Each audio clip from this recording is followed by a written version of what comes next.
West Indies এবং নিউজিল্যান্ডের মধ্যকার 5 ম্যাচের ওয়ানডে সিরিজের তৃতীয় ম্যাচ, যেটা অনুষ্ঠিত হবে 16 জুলাই বাংলাদেশ সময় রাত্র 12:30টায়। ম্যাচটা অনুষ্ঠিত হবে কিন্তু সেই প্রভিডেন্স স্টেডিয়াম গায়ানাতে। ম্যাচের কমপ্লিট অ্যানালাইসিস করবো, তবে তার আগে বলে নিচ্ছি, যারা এখন আমাদের ইউটিউব চ্যানেল সাবস্ক্রাইব করনি, চ্যানেল সাবস্ক্রাইব করবে, ভিডিওতে লাইক করবে, আর পুরো ভিডিওটা কিন্তু না টেনে দেখতে হবে।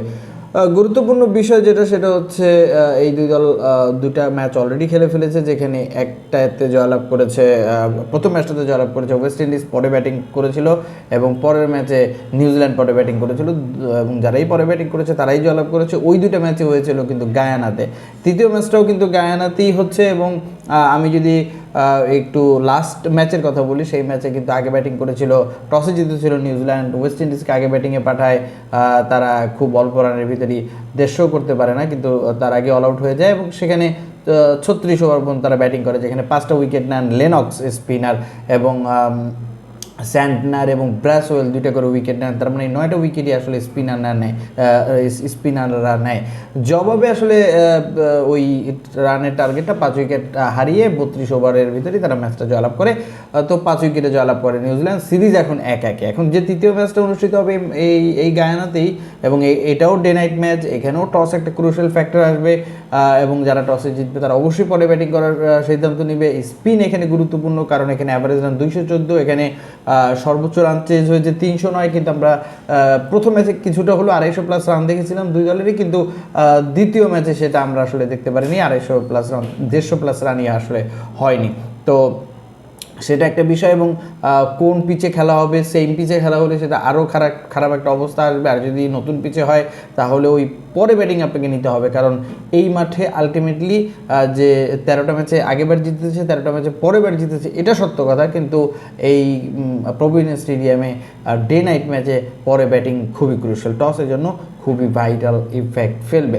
আর যেটা বলছিলাম যে এই মাঠে কিন্তু 60% টাইম উইকেট, মানে 60% উইকেট পেয়েছে স্পিনাররা, 40% টাইমে উইকেট পেয়েছে পেসাররা, এবং লাস্ট ম্যাচেও আমরা দেখেছি কিন্তু স্পিন হেভি ছিল।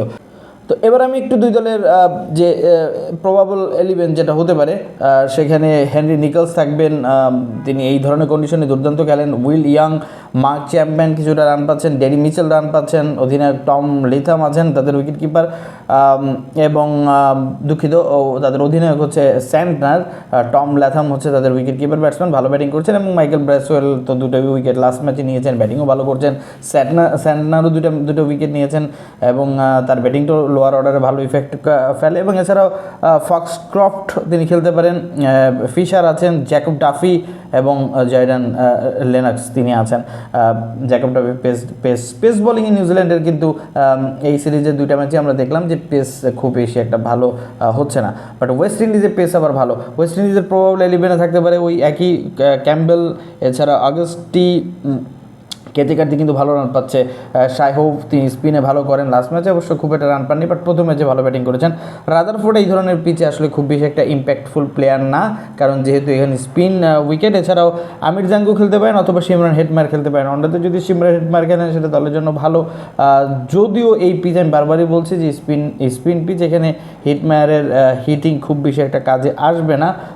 এবং এছাড়াও ম্যাথিউ ফোর্ড আছেন, গুরকেশ মুতি লাস্ট ম্যাচে ভালো বল করেছেন, পেরিও স্পিন ভালো বল করেছেন, আলজারি জোসেফ এবং ভিটাল লুইস তিনিও কিন্তু ভালো স্পিন করেছেন এবং উইকেট পেয়ে। সব হিসাব নিকেশ মিলিয়ে আমার কাছে মনে হয় এই ম্যাচে আমি আসলে নিউজিল্যান্ড কি ফেভারিট রাখছি, কিন্তু যারা পরে ব্যাট করবে তারা এই ম্যাচে খুব ভালো একটা বেনিফিট পাবে। আপনার মতামত কমেন্টে জানাতে কিন্তু ভুলবেন না।